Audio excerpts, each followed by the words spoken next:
Ready, hot!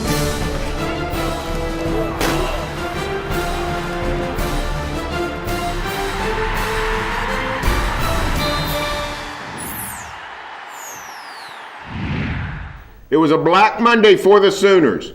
Welcome to the Old Pubco Studios. Barry Trammell along with OU writer Jason Kersey. And Monday, Jason, not good news for the Sooners on a variety of fronts. A couple of junior college players don't make their grades, and that wasn't even the extent of the bad news. No, Will Latu, the offensive lineman from the College of the Canyons in California, was kind of expected. It's kind of been out there for a few weeks that he probably wasn't going to make it. But Courtney Gardner was somebody that they really, I think, were counting on, just given the situation at receiver with all the suspensions.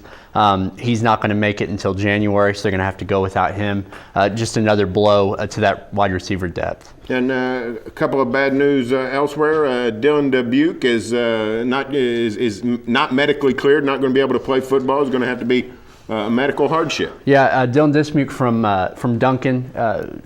Last year he redshirted as a freshman, and during an Insight Bowl practice suffered an injury to his knee on a non-contact drill.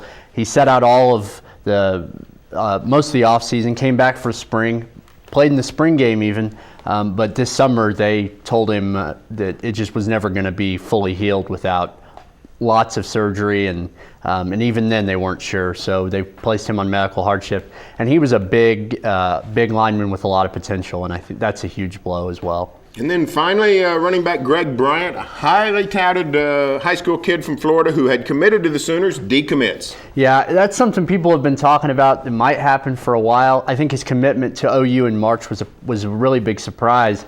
Even so, that's a huge blow. He was their highest rated prospect in the class. There was a whole lot of hype around him.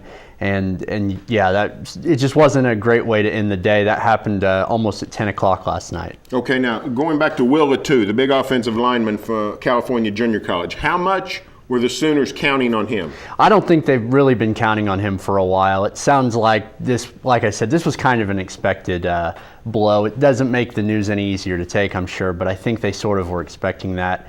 The real blow was Courtney Gardner. He had worked really hard through the spring, taken a lot of classes, and it was sort of assumed that the summer classes weren't going to be all that bad, that if he could get through the spring, he was really going to be in good shape, but he just didn't get done in time. All right, now how did the Sooners make up for his loss?